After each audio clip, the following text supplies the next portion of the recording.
popularity. It's Ozark Nana's Cook Shack on TV.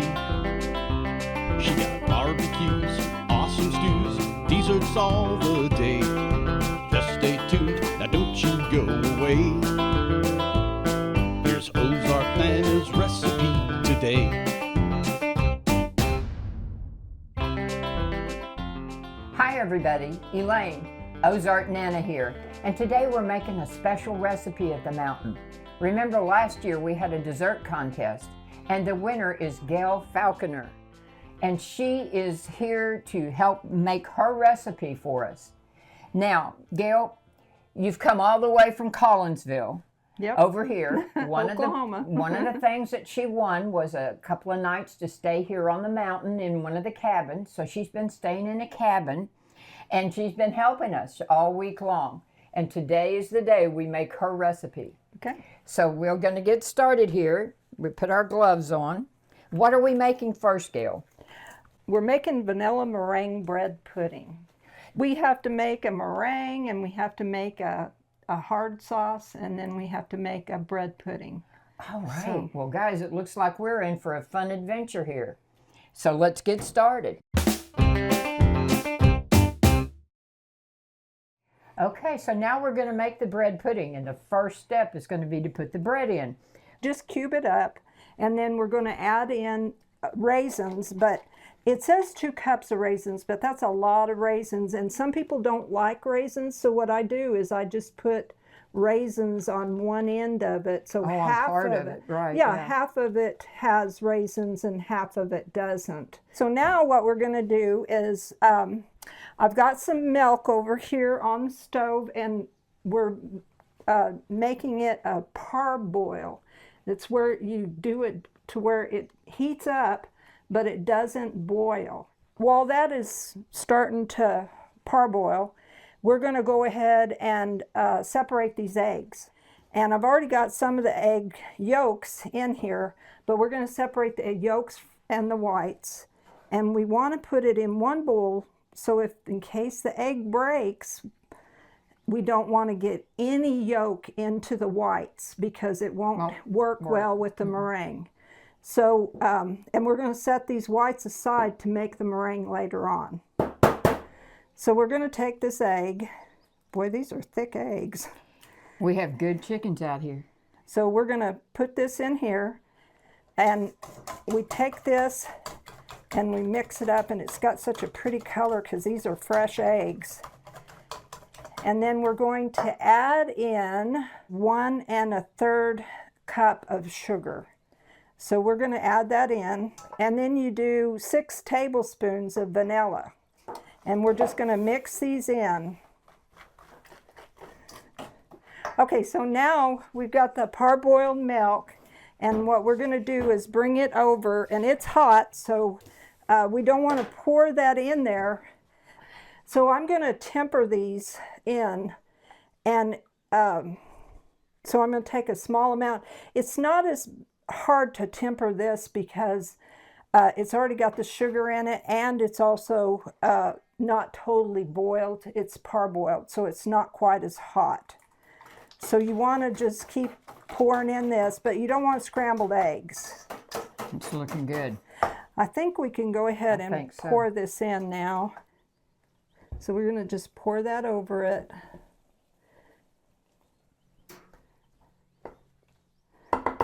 I kind of push it down a little bit and then pour some more on it. Okay, so it's ready to go in the oven. And we've got our oven set at 350, and it's ready to go. All right.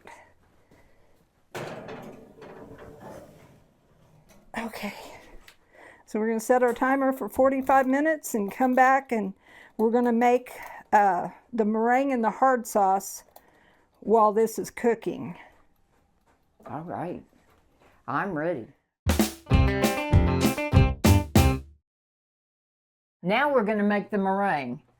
Before we start that up, we've got 12 egg whites, and then we're going to add 1/2 cup of sugar. Just once it gets to soft peaks, then forming those soft peaks, then we're going to start adding the sugar in, and then we'll add in the 12 teaspoons of vanilla. So let's go ahead and get started on this, and we're going to whip these up to be soft peaks. So I think we're at the point now where we can start going in and adding it. Don't you think so? Yeah. So what I've got it measured out, and we're going to just do a little tiny bit at a time. You only want to add about 3 tablespoons at a time, something like that.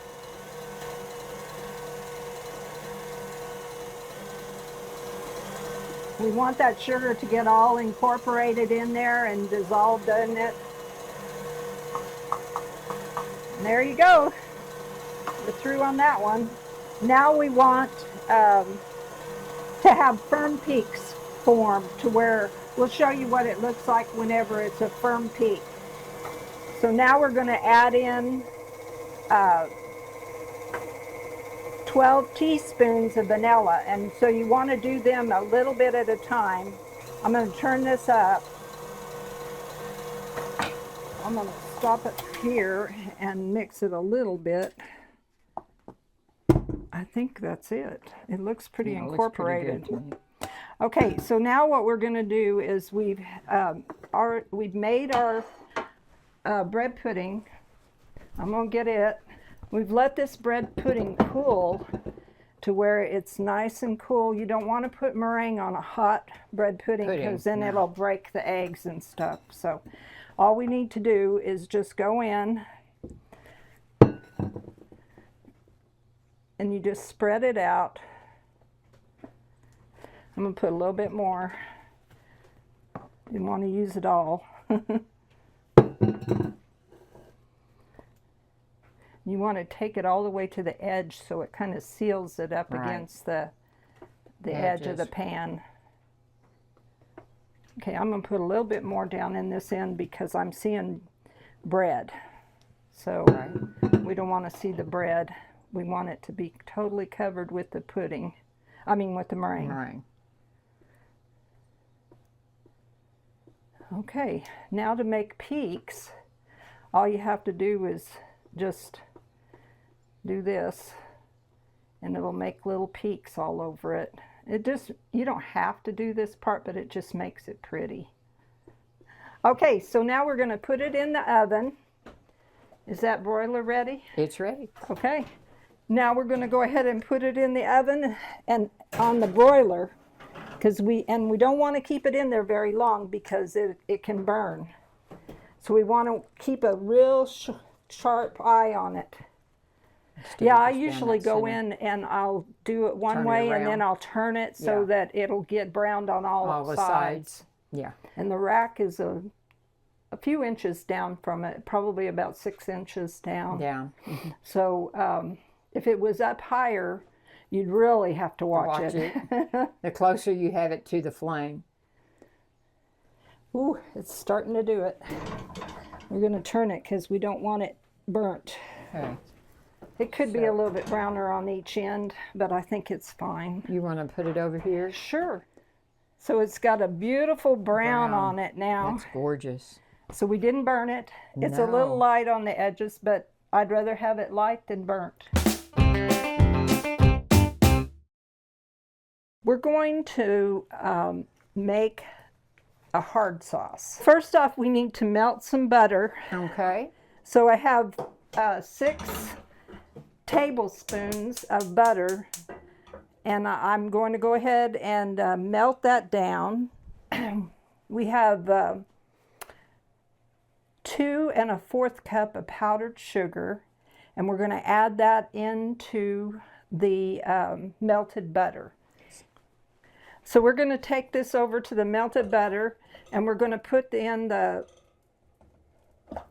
powdered sugar. That's looking good.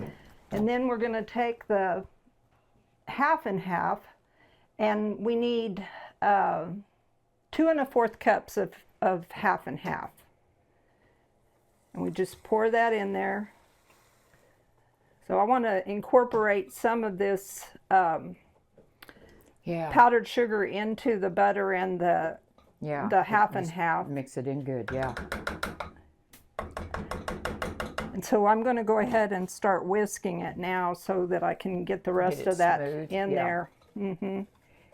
So we're going to add in the rest of the milk, or half and half. And we're going to bring this to a boil.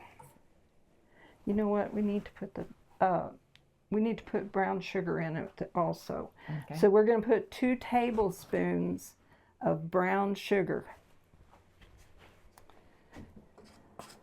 And that brown sugar will give it a really good flavor. Yeah. Now it's getting a little bit foamy on top, which isn't going to be a problem at all. So if it's foamy and you see it foaming and you're concerned you did something wrong, you did not. Okay, there we are. We got it at a boil. Boiling now. Yep, we're going to turn the stove off and then we're going to move this over to the table. Set it right down here. Okay, so we're going to take our 2 already beaten eggs and put them in this bowl. And we use these great eggs from this great place. Here at Prayer Mountain, these are our fresh eggs. Our chickens laid them this morning. So we're going to whip those up a little bit. And so this part, you just take a small amount of this hot liquid, and I have to switch hands because I'm right-handed. So I just keep on whisking it. Just put a little bit at a time because your eggs will get scrambled if you don't. Because that's still hot, boiling. Okay, I think we've got Enough in there. enough in there that I can go ahead and pour the rest in. pour the rest in and just do it real slow to where it won't mess it up. So what she's saying is she's mixed enough of this into the mixture that the eggs won't curdle or scramble. So now she's able to put the hot mix in what she's got. Instead of doing it a small amount at a time, I'm doing a little bit more. Okay, so now we're going to take this and we're going to put this back onto the stove. I'm going to put this back over here, and then we're going to take the bowl and just pour it back into the pan. And it's all smooth and pretty, no lumpies. That's great. So it worked out good. Thank you. So now we're going to turn this on, and it's going to boil again. And this time it'll make the eggs go in and get thicker. The eggs will make thicken it up. Yeah, it'll thicken it up. Like a pudding or a sauce that you would make at home. Right. Okay, I'm seeing bubbles. Okay. And we're going to take it off so it doesn't boil over. Because it'll boil over. To clean up the stove. It will boil over very quickly once it starts boiling. Yeah. Yeah. Okay, so now we've got our secret ingredient, which is either a bourbon or a whiskey. And I don't like to use as much as they say. And one of the things about cooking with liquors is that because this is so hot, it's going to burn off all the alcohol. There's alcohol. no alcohol content in it Right. when you eat it. But if you didn't want to put that in it, you could put vanilla in there and it would be okay. You just won't get to taste what we taste. Right. And so I have a little bit in here, and this is a tablespoon, and I'm going to put a tablespoon in it. It's supposed to be 1/4 cup, and I don't ever use that much. But we do want it to have the taste. So we're going to put another tablespoon. Okay, so we're going to taste it now and see if it's enough. And it is hot. It's really hot. But it's really good. I think it has enough. It's fine. Okay. Yeah, we're not going to use a whole 1/4 cup in it. And that's it. And now we take and we pour it over top of our bread pudding. And that's it. That's it. So we'll take this hard sauce now, and we'll just put some on top of it. And you can see, even if the bread pudding wasn't warm, the hard sauce is hot, so it will be warm. But it's okay to serve it cold. Oh, it is. We've had it both ways here.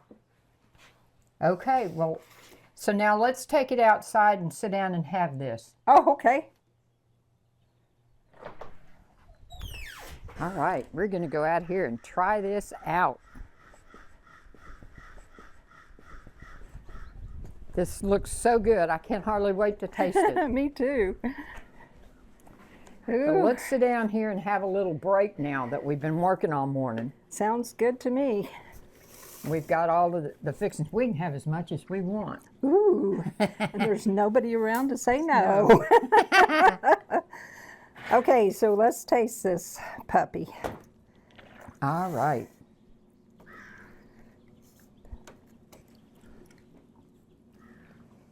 Oh, wow. Really good. You did great. Moist. Nice and moist. And you can see the juice even, like she was talking about. Yeah, see the juice right here. And that just keeps it nice and moist. So the bread pudding is really good. Gee, I don't know if we can talk and eat. But now, Gayl, tell us the story about this bread pudding. My husband, Jim, was from Lafayette, Louisiana. Mm-hmm. And we went down, I believe it was 98. We went down to his class reunion. And his Uncle Frank lived in Lafayette. And I loved that man. He was the funniest man. Have you ever heard of Justin Wilson, the Cajun cook? Oh, yeah. Well, he looked like Justin Wilson. He told wow. stories like Justin Wilson, and he cooked like Justin Wilson. Well, he could have been his twin. And he never called me Gayl. He always called me Michelle. And his last name was Love.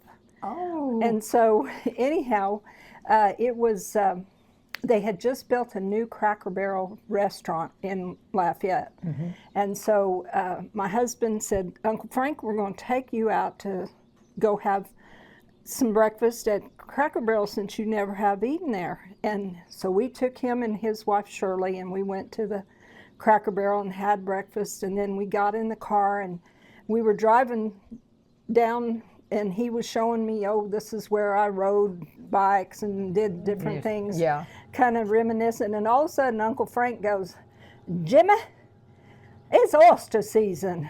We ought to go to Abbeville and have some oysters. I was like, we just ate. We just went to a restaurant and ate. We hadn't even gotten out of that restaurant 10 minutes. And so Jim goes, yeah, let's go to Abbeville. So we drove to Abbeville, which is, I don't know, 14 miles or something from Lafayette. And so we get there, and Shirley and I were like, we're not eating oysters at 10 o'clock in the morning. And they're eating raw oysters. Yeah. So Uncle Frank says, Michelle, you should have some of their bread pudding. It's really good. And I said, Uncle Frank, I don't like bread pudding.